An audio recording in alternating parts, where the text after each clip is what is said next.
Hey, it's Eric G from Around the House. If you want flavor, ignite the summer, master the heat. Inspired by Southern grilling traditions, Monument Grills brings backyard barbecue to a whole new level with the powerful E605. It preheats to 500 degrees in just 3 minutes. 5-burner infrared power up to 89,000 BTUs. Dual fuel ready, Bluetooth smart controls, and eco-friendly LED touch panel. Solid stainless build, legendary performance, unforgettable flavor. Grill like a pro? Visit monumentgrills.com. That's monumentgrills.com, because this summer, you're not just grilling, you're mastering the heat.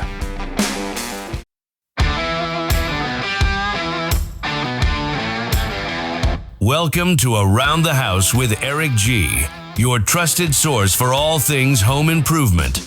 Whether you're tackling a DIY project, hiring it out, or just trying to keep your home running smoothly, you're in the right place. With over 30 years of remodeling experience, certified kitchen designer Eric G. takes you behind the scenes with expert advice, industry trends, and the latest innovations for your home. It's everything you need to know without the fluff. Now, here's your host, Eric G. Welcome to the Around the House Show, the next generation of home improvement. I'm Eric G. Thanks for joining me today. This hour is brought to you by my friends at Monument Grills. Here's the thing, guys. So many people go out and buy those $300 throwaway barbecues from their home improvement store. They last 2 years, they throw them away. And in 5 years, you got $1,000 wrapped up into barbecues. Why don't you buy something that's going to last probably a decade if you take care of it, and you're going to enjoy the whole time. No more using a cheap barbecue. Buy something that has all the features of your friends that have went out and spent thousands of dollars. And check them out at monumentgrill.com. They have one that's going to fit your back deck, your patio, that'll fit for you at monumentgrills.com. Today I thought, let's talk a little bit about saving money on your projects. And I'm talking about giving a project something that's going to put money back in your pocket a little bit. What am I talking about? When you're tackling those projects, maybe it's a plumbing project, maybe it's doing something around the house, maybe it's a simple water heater replacement. Let's do something that's going to save you money in the long run and start being a little more sustainable to your wallet. This is the thing.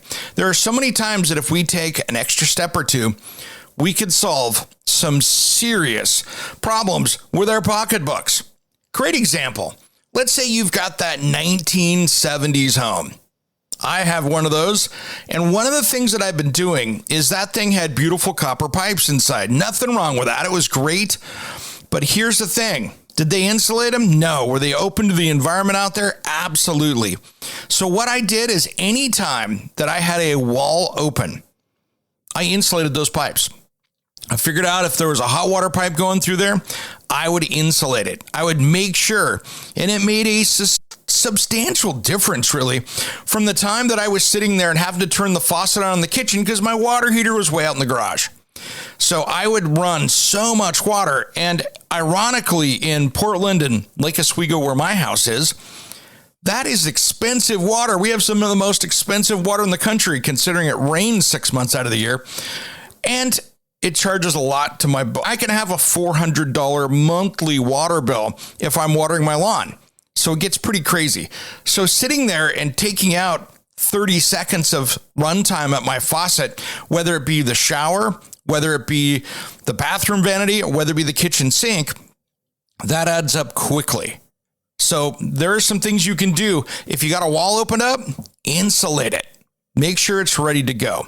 That's not a bad way to go to keep that money back in your pocketbook, because that's going to save you money in the long run. And pipe insulation is cheap. So what I did is I actually had in my garage just a little place where I could put on the shelf 4 or 5 sticks of that insulation. So if I was working on something, I could go over and grab it and put it on. And it works really well. And it was something that I really enjoyed doing because I was like, all right, there's a little bit more water. And what was funny is I could see the difference. When I had a wall opened up that I had to do some repairs on from some dry rot, I fixed that. And the difference is that I would run the faucet and I'd have my hand under it. It was cold, hot, cold. So you could really see where that insulation was doing a difference. It was such a visual showing of how that worked. So that's one of those things that can save you a bunch of money. Now, if you're out doing a water heater, and this is something that I have waved my flag for a lot, and I like saving money. Now, if you have a gas water heater, and I am not on the ban gas, that whole natural gas or propane, I am not on that bandwagon. I think it is a great product. I think it works really well. I love cooking on it. It's my favorite way to cook outside of electric induction cooking. But really, I enjoy it. I have no problem with it. I love gas fireplaces. I'm not the ban gas guy by any means. But here's the thing. Let's do some simple math. I can save about 50% on my water heating bill a year by switching over and really using a heat pump water heater. It is awesome. So this is one of those things that really changing into a heat pump water heater, I really like it. Take a look at the Bradford White Aerotherm series. These things, I went from getting a big gas bill all summer long because of heating water, and I went from a 40-gallon gas water heater to an 80-gallon electric. And it is a huge difference on savings. It only cost me about $170 a year to heat water and have 80 gallons right there. So with the heat pump water heater and with the Bradford White, it worked really well. These guys are making these things awesome. They really have got it where you can have a heat pump. So what a heat pump water heater is, it works really well. What this does is it takes, like your AC or a heat pump, it heats the water that way. So you don't have that electric resistant heat that's heating water, or you're not burning gas to do it. So the heat pump water heater uses about, I think it's just a few hundred watts to go through the whole process to heat in heat pump mode. So all you're doing is running that electric compressor in there. The cool thing is too, is if you have backup heat for this, like for instance, if you have a generator and you lose your power, I can put it over in heat pump mode and it works really well. So it works well if you have solar or something like that. But for instance, we were out at the beach house and I put another heat pump water heater out there. There were 6 of us in this house, 2 showers rocking and rolling. I just went over and put it in the hybrid mode so it has the electric elements and the heat pump working. And literally with 2 showers, you're not going to run out of water. You can have people going in there, 6 people taking some decent sized showers, and it's going to recover really quickly. And then when you're done, you can just put it over in heat pump mode. And I just switch back and forth with that. You can do it where you can run it off your phone and do that. And here's the thing that I like about the Aerotherm series. It's repairable. So if you lose a control panel or something fails on that, which these are reliable units, if that happens, they can ship parts out to you. What happens with everybody else out there?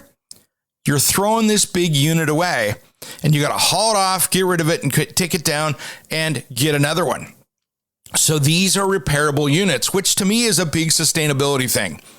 Why be throwing away a big unit when you can fix it? You can have somebody come out there, they can put in the parts. It's just like your HVAC system. So something to think about. Now, I do want to say that heat pump water heaters are not for everyone. They are great, but they are a little bit larger. And of course, you've got to have that power to run them. So if you don't have that room in your electrical panel, maybe it's overloaded. That could be an issue if you have gas.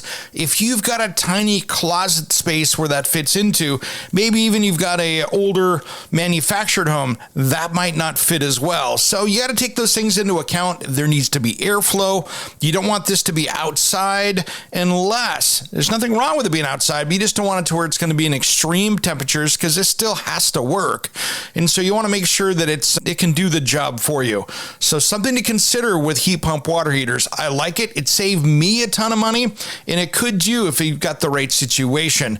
And they just keep getting better and better, like a lot of the heat pumps that we see going into our homes. Now, if you want to find out more information about that, just head over to Around the House online. If you have any questions on it, send me a message over there. I can get back to you, because there's a lot to know about heat pump water heaters and how it can save you some serious money. And who doesn't like saving money? Now, coming up a little bit later in the show here, we're going to be talking about concrete and some of the new things that we have with concrete out there. I tell you what, there are some great Great new products out there. But we'll be talking a little bit later in the show to Hamed Maraghechi.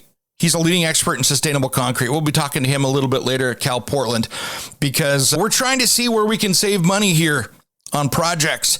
And later on in the show, we'll be talking to him a little bit about some of the latest technology with Hamed and CalPortland. It's a fun one. Something we've never talked about in the show is some of these new concrete mixtures and stuff out there, and that'll be a great one. So when we come back, we'll be talking more about what you can be doing to your house to save a little bit of money. We'll be doing that just as soon as Around the House returns. Don't change that dial.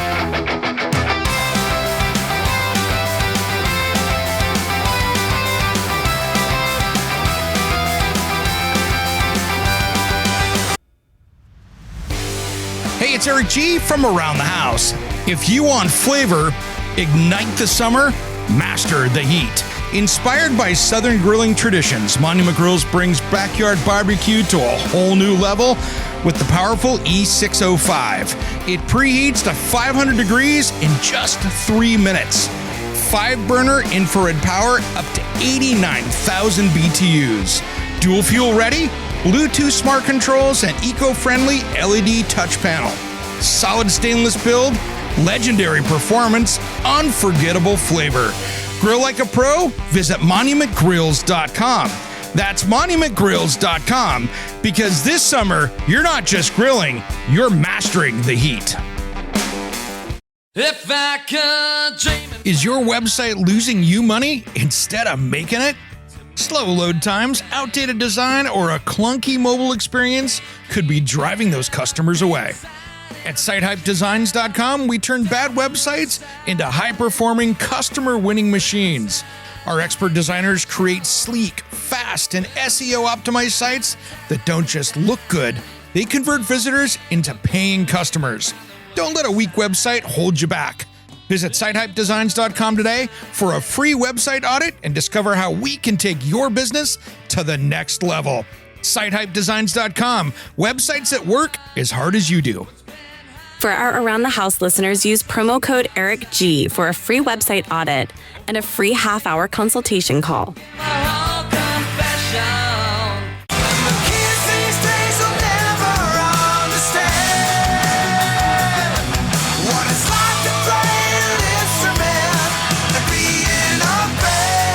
What's up? This is Sticks Adenia. And Satchel from Steel Panther. And you are listening to Around the House with Eric G. Yeah. We love Eric G, and you should too. Welcome back to the Around the House show, the next generation of home improvement. I'm Eric G. Thanks for joining me today. This hour is brought to you by our friends at Monument Grills. Check them out at monumentgrills.com for your next new barbecue. We've been talking about some tips and tricks to save some money as you're doing these home improvement projects. Maybe you're building a new house. Maybe you're doing a remodeling project. Maybe you're just doing little ones around. And we were just talking about ways to save on water and energy there. And I tell you what, I would much rather take those steps personally than throw in those low flow shower heads. Because I tell you what, I can't stand getting in some of these hotel ones. You get into a area where water's expensive or something like that, and you got to go to the low flow fixtures. I get low flow toilets. They work really well. They've got those dialed in. You can get down to a gallon flush with a Toto, and it works really well. I just don't like kitchen or really shower fixtures that cut the water back. Drives me insane. I would much rather get in, get out, than stand there for twice as long trying to get that soap out of my hair or anything else. It just drives me insane. So here's the thing. I wanted to talk a little bit about windows. And there are some really great window salespeople out there. And there is not a one size fits all when it comes to windows. Now, you will see people out there that will be like, you've got to have triple pane. Not necessarily. To me, when it comes to triple pane windows versus double pane versus all the different things you can do with windows, I would much rather see you have a high grade window that's going to hold up and not some of these really cheap vinyl ones out there that are barely put together. I'm talking about a name brand that's got a good warranty, that is a big company. Here's why. And in the 2000s here in my area, there were a ton of window companies were pushing vinyl out with lifetime warranties. And guess what? When we had that crash in 2008, 2009 in the building market, many of those companies went out of business. So how good is that warranty? It's zilch. It's none. If the company's out of business, it doesn't exist. So I take a look at companies out there like Milgard and Pella and Anderson. There's some great companies out there. But I also don't always buy into the triple pane argument because that adds cost. And if you have a fairly moderate climate, like here, many of us on the West Coast that aren't on the mountains, or if you're in Alaska versus Southern California, here's the thing. If you're in that 70s, 80s, 90s all the time, and you're in these more temperate climates, I don't know if that triple pane is going to pay for itself. Why are you paying more money for that to really not have the performance? Yeah, you can say you got triple pane windows. You just had a really good salesperson that twisted your arm on it. I would much rather spend a little bit more and get a higher quality window with a really great warranty. And quite frankly, if you're putting in triple pane windows and you have a horrible installation crew, you just threw a lot of money away. I say that windows being installed are just like HVAC or roofs. The material is half the battle. The installation is the rest. So having a company that comes in, that gets them level, that gets them square, that, oh my gosh, flashes it correctly so you don't have to have somebody come back and do it. I can't tell you how many door knocking window companies out there that I've been doing remodels, and all of a sudden I realize that when we get into the wall that, oh yeah, that kitchen window's been leaking for 3 years because this fly-by-night company slapped these windows in and didn't do anything to weatherproof, flash, or do anything correctly. And so now they've got a bigger mess and that window has to come back out again. There are, as you hear about me talk almost every week, there's new home builders out there that are doing a horrible job of putting windows in. So having that done correctly is just as important of buying that double pane to triple pane thing. So spend the money where you need to, but just don't make foolish decisions on stuff. If it's your forever home and you're going to feel better with triple pane, great. If you're in an area where you get high windstorms or things like that, maybe you should be taking a look, or a coastal house, and take a look at what you're doing down in Florida and some of the Gulf Coast states where they have windows that are rated for hurricanes. Same thing with garage doors. Make sure you got that dialed in. That's another one there. And here's another thing when it comes to garage doors. Again, comes down to energy usage. If you're like me, where I'm doing a lot of projects in my garage. Maybe not having that entry-level garage door and having something that's insulated. And as you're working on it, insulating that garage and making sure that you've got the right ventilation in there.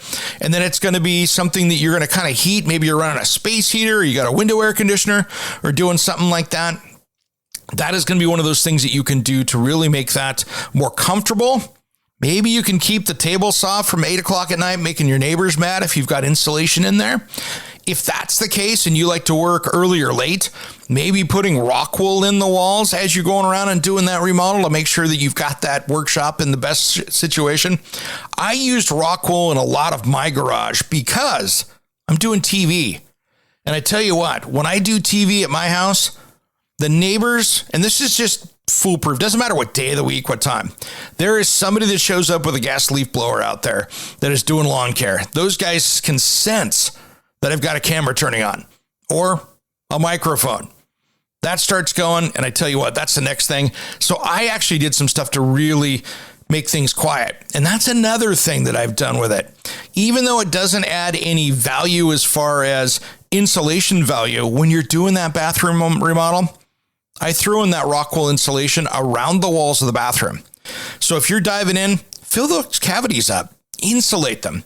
One, it's not a bad thing because it's fireproof. It keeps that from coming around, and having those cavities with something that doesn't burn is not a bad thing in the wall. Second of all, there's always bedrooms next to it. So just load it up right there.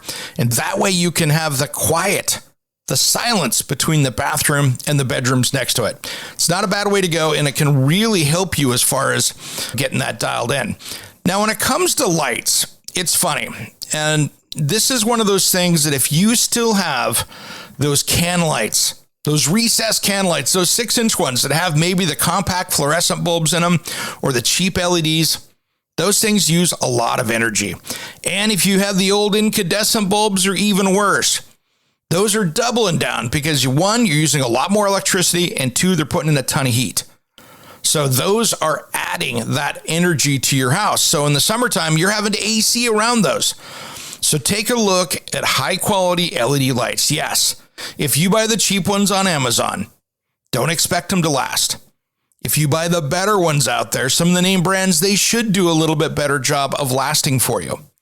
And I know some people don't like LEDs, but this is one of those things that I look at. If you put in the high quality fixtures, it's not really a big expense to go through and change this stuff out, but it can really change your energy bills and what you're spending. Now, the next one here real quick before we go out to break is just making sure that your weather stripping and stuff is around the doors and everything. Just taking the time to seal up a drafty door can really save 5 to 10% on your energy bills. So take a look. Those little things do big differences. The other thing to do is if you're doing a remodel, have that energy audit done. Take a look and see where your leaks are so you know what to do. And then when we come back here from break, I'm going to show you some of my tips and tricks to keeping that house cool that can save you money. We'll do that just as soon as Around the House returns. Don't go anywhere. Are you a contractor, landscaper, or small business owner? Are you tired of renting or pulling that worn-out trailer to the job site? Is that really the best look for your company? It's time to up your game and check out the trailers from Summit Trailer. If you want the highest quality trailer you can own, they are proudly made right here in Oregon with a dealer network all along the West Coast. What I love about my Summit Trailer is that it's a dump trailer that was designed to work. I can load it up without having to worry about if it's going to be able to lift the load, and it pulls like a dream. This was built to work. So it doesn't matter if you want a dump trailer like mine or a deck over flatbed, tilt bed, or utility trailer. They got a trailer that'll fit your needs. Invest in your business with something you'll feel proud of, pulling up to any job site or your next project. Check out the best trailer in the West at summittrailermfg.com. Check out the dealer locator and find your nearest dealer at summittrailermfg.com. Hey, it's producer Jim here, and Eric G has no idea I'm doing this. When you sign up for the Around the House Insider, you're not just getting early access to the weekend show, exclusive extended episodes, the full back catalog, and a direct line to Eric himself. I'm throwing in 2 Around the House stickers on me, just for signing up. But don't wait, this is only while supplies last. It's just $4 a month. Head to AroundTheHouseOnline.com or click the link in the show notes. Shush! Don't tell Eric. Welcome back to the Around the House Show, the next generation of home improvement. I'm Eric G. Thanks for joining me today. This hour is brought to you by our friends at Monument Grills. Check them out at monumentgrills.com.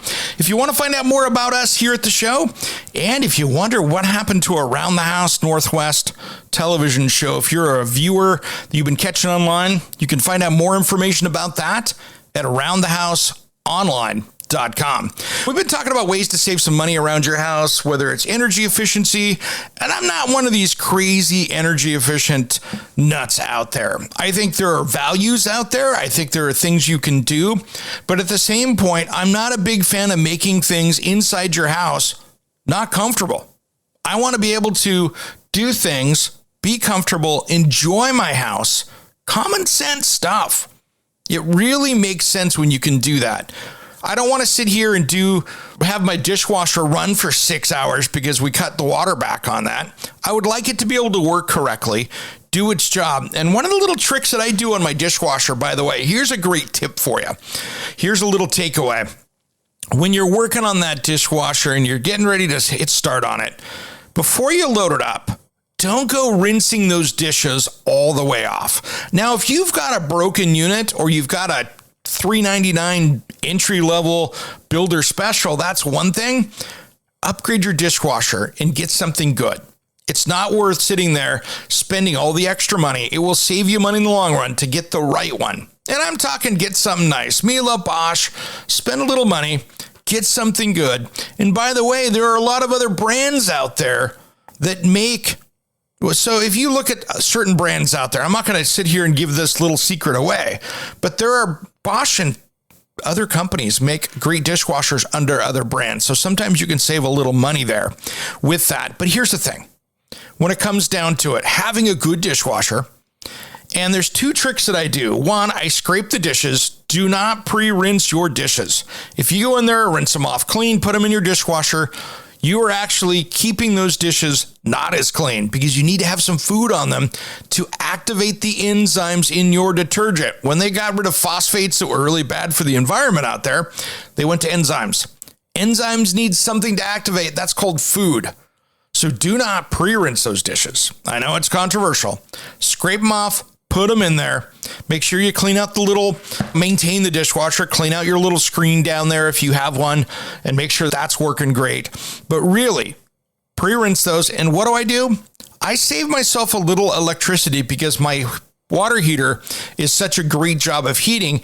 I actually get the water hot coming to my dishwasher first.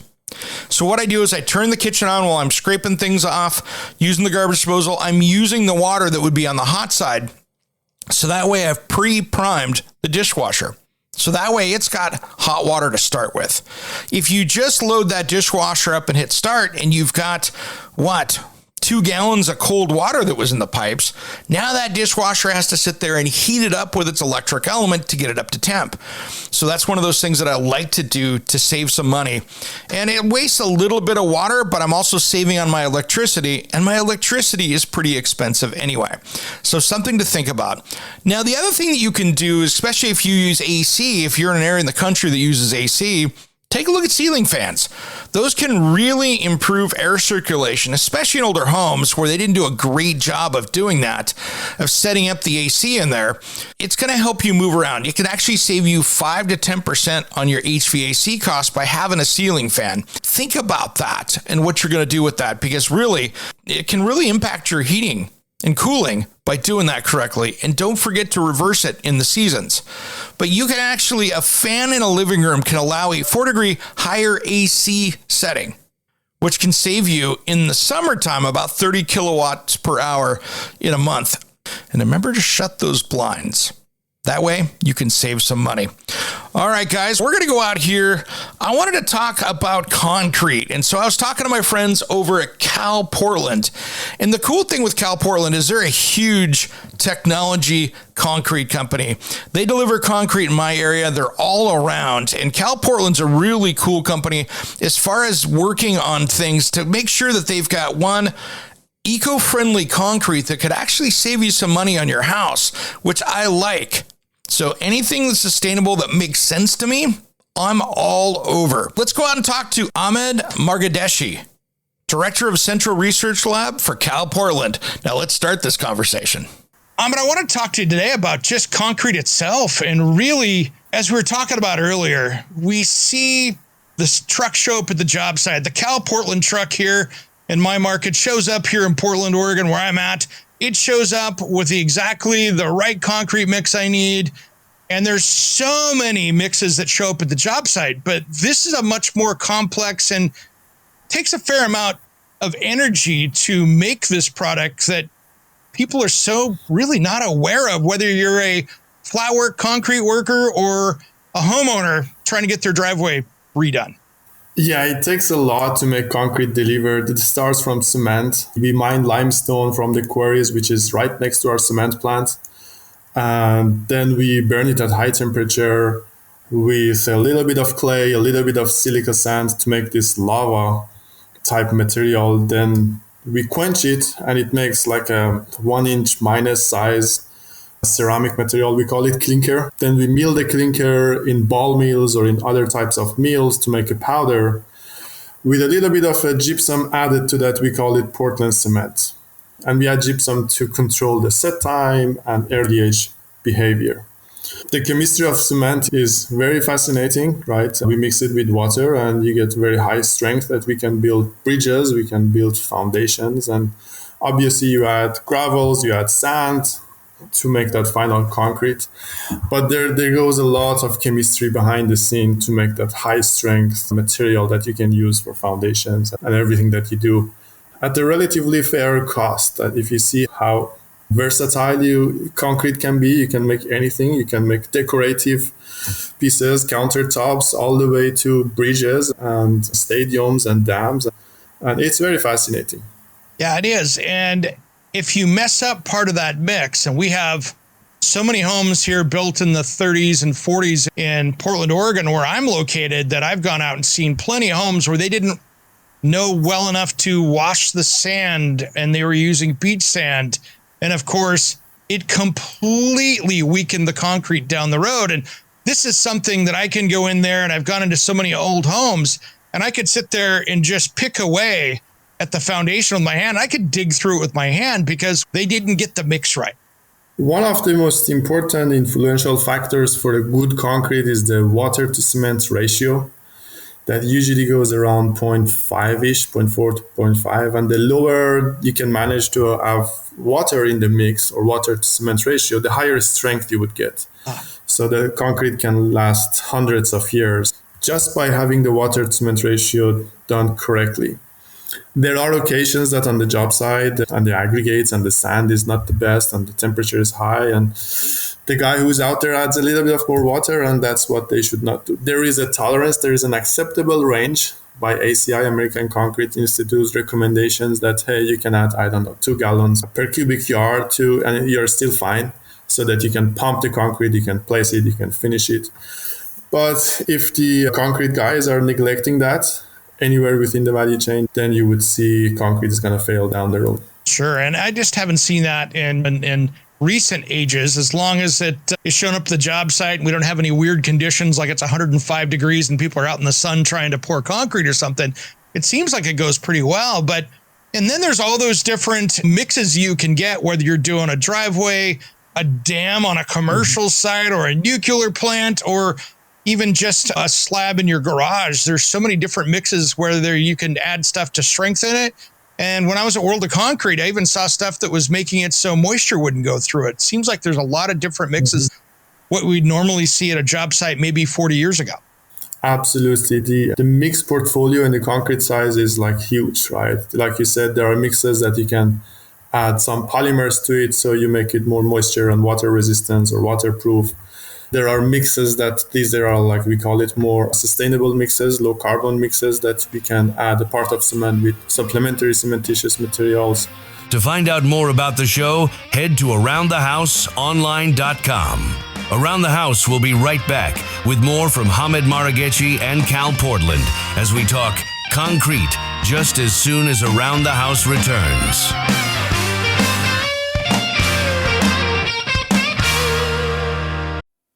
Hey, Around the House fans, we've got some exciting news. Our website just got a major upgrade, thanks to the pros at sitehypedesigns.com.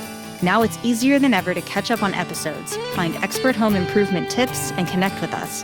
Head over to AroundTheHouseOnline.com and check out the fresh new look, and make sure to follow us on all our social media channels. It's your ultimate home for everything around the house. Built for homeowners, designed for you. Thanks for being a part of the Around the House show. Hey guys, it's producer Jim over at the Around the House show. Do you have an amazing product or service you want to expose to our audience? Head over to AroundTheHouseOnline.com and send us a message, and we can help you reach the smartest audience in home improvement. Head over to AroundTheHouseOnline.com and send us a message, and we can create a custom marketing program for you. Now let's get back to the show.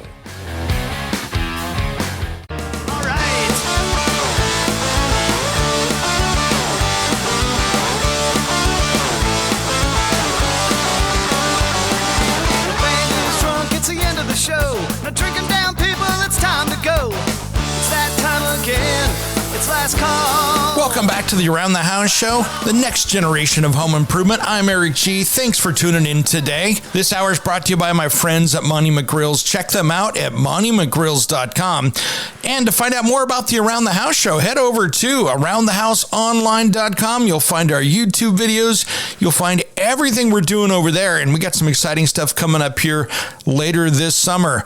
Now, let's get back to Hamed Maraghechi from CalPortland. We're talking concrete. And then there's all those different mixes you can get, whether you're doing a driveway, a dam on a commercial site, or a nuclear plant, or even just a slab in your garage. There's so many different mixes where you can add stuff to strengthen it. And when I was at World of Concrete, I even saw stuff that was making it so moisture wouldn't go through it. Seems like there's a lot of different mixes, what we'd normally see at a job site maybe 40 years ago. Absolutely. The mix portfolio in the concrete size is like huge, right? Like you said, there are mixes that you can add some polymers to it so you make it more moisture and water resistant or waterproof. There are mixes there are like we call it more sustainable mixes, low carbon mixes that we can add a part of cement with supplementary cementitious materials. We are actually working on one formulation specifically in our California plants to change the cement formulation. And we are adding more natural ingredients. We call it natural pozzolan, and it's a new class of cement we are building. So it's going to help with the concrete durability, concrete sustainability. And at the same time, we have to make sure it gives you the same finish. We have to make sure it gives you the same set time and strength, right? So yeah, there is a lot behind the scene, of course, like I said. And it seems that you've been really diving into that, into lowering the carbon footprint with the manufacturing side, with your background being a scientist and all. That's got to be quite the process, because there's a lot of big steps in this where you're grinding, baking, firing. There's a lot of things going on at once. Yeah. First, I would like to say that concrete is actually a very sustainable material of choice for construction, because structures in Italy from 2000 years ago, and they're still fundamentally concrete, not the same formulation as we have. But if we make concrete correctly, we can have it in place in service for centuries. And if you look at this service life of concrete, you would just already can tell, hey, this is a material of choice if I want a house or whatever product that you're making to last for centuries, rather than thinking only about 10 years or 20 years. But it's still, there is a lot of room, and we are working on it, and we are changing the formulation of the cement, adding more components that are more lower carbon. Like you said, the main component of cement is clinker. We made it at high temperature. But now there are components that we can use to partially replace clinker in the cement. We call it blended cement. They're getting very trendy these days. We are using it in infrastructures, in reinforced concrete applications, as well as in bagging. You would be able to pick up those bags, low carbon cement bags from Home Depot, from Lowe's, and start to use it for your home improvement project as well. That is cool, because that way everybody can make that choice of how they want to do that. And I think it's really cool to give that control to people to go, hey, I'm gonna reduce the carbon footprint a little bit, and I'm gonna go with this, but you still get the same performance or better. That's the cool part about that. Yeah, in general, I would say at these blended cements that are low carbon, it can be better, it can be worse. It depends who makes it, how they make it, sure. Right? But the ones that we are making, I'm confident that the performance is better than the normal cement, Portland cement. There are some differences because it's a new material, how to mix it, how to make a new good concrete out of that, right? And the concrete has admixtures, like a water reducing admixtures to help with the flow and all of those. There needs to be some change for the formulation, possibly not in all applications. But if you can make it to work, you can get the same performance or better performance than normal cement, and still have 20 to 25% lower emissions per cubic yard of your concrete. Wow, that's huge. Yeah, that's a very good step that we have taken. And obviously, we are still continuing to improve the emissions by changing the fuel that we use and having some innovative projects in the lab that trying to bring it even lower and lower. But what I want to add is this specific cement, we call it HPT, Advancement HPT. It's going to be available in the market. It actually has higher durability comparing to the normal cement, Portland cement, because there is some chemistry happening and densifying the structure of the concrete. So make it more water resistant, make it more sulfate resistant. And if you're using it next to where there is chloride, in the sea, for example, exposure to sea, you would see much slower transport of chloride in concrete comparing to whatever is being used today. Boy, that is cool. That is super cool. And I love the innovations. It's so many people out there, and I used to think this way until I really started working with the products, but so many people think that I hadn't really changed in 1,000 years, but there's so much science that's been going in now with the stuff that you're doing that really can make a difference out there, that it's such an affordable, durable product. Like you said, if you compare the lifespan of it, if you're going to put down an asphalt driveway, that will, and nothing against the asphalt driveway people out there, that has a limited lifespan. You've got tar, you got oils, you got all that stuff in there, and it's harder to maintain. But if you did a beautiful concrete, that's going to last. If it was done correctly, it's going to last for generations. Absolutely. And don't forget that it's not going to burn. So concrete doesn't burn. If you're talking about resiliency, specifically in the coast areas that you and me are located, we have the option of concrete, but quite often we go with other options with wood, and those may burn. And after they burn, not only you have lost the whole house, they may not even burn, and you may have end of life of wood. They may get rotted. When it gets rotted, it releases methane. So it's even worse than CO2. You will. Absolutely. And it was interesting. I have friends that lost their homes down in the Pacific Palisades fires down there. And it was amazing afterwards, now that they're cleaning things up, and you'll see all these homes that are gone, but then the concrete house is standing there and people are still living in it. And it just really shows the affordability and the resiliency of that product, especially in fire-prone areas like that, where you've got a mixture of seismic and fire, and you've got something that's going to be durable for both. Absolutely. And I believe the awareness has increased for using concrete after all these natural disasters. So hopefully we're going to have more durable and resilient housing in California and in your state as well. Yeah, absolutely. And CalPortland does a great job as far as just on construction projects out here. I was with some of the drivers of your team. We were doing this. I was out at doing a thing for my TV show, and CalPortland is out there delivering. These guys were doing this beautiful plastered look retaining wall out in front of the house. And that truck showed up, and it is so fun to see these craftspeople out there just building this thing that looked like it was out of a Italian villa, and it was concrete. Not plaster, but it just had that beautiful look, and they formed it up, pulled everything at the right time, and then just went through and finished it up on that same day.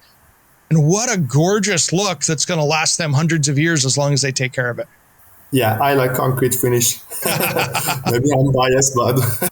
So, Hamed, is there anything that we've missed today talking about concrete? You guys have really come a long way with CalPortland and are really taking this into the next century, really, as far as durability, sustainability, and just having a product that is durable for people to be using out in the fields of construction, whether it's residential or commercial. I think we pretty much covered everything. Concrete is the second most used material after water by human beings, and you discuss how versatile it is and what different products we can make out of that never burns, and we can have it for generations to come. Otherwise, I want to say that from CalPortland side, our customers need to be aware that we are behind the product. Every truck that comes, a lot has gone through it, from the cement part, from the concrete part, and the formulation and finishing. And we are happy to be able to provide this material to our communities. And everyone, pretty much everyone, is using concrete. Absolutely. And for all the residential homeowners and contractors that tune into Around the House out there, don't just order concrete. Understand the specifications of what you're ordering. Talk with the people at CalPortland to make sure that you're getting the right mix, because this isn't just going down to your home improvement store and going, I need that. You really want to have that discussion with the team to make sure that you're getting the best product for the application, so it's easier to work with and has the best sustainability and durability. Absolutely. And thanks for coming on the show today, man. I appreciate it. It was a pleasure, Eric. Thank you. A special thank you to Hamed Maraghechi from CalPortland for taking the time to talk with us today. To find out more about them, head to calportland.com. Make sure and join our Around the House Insider Group. To get exclusive content that didn't make the show, head to our website at aroundthehouseonline.com and click the sign up button and take advantage of the free trial. Thanks for tuning in to the Around the House show. For Eric G, I am producer Jim.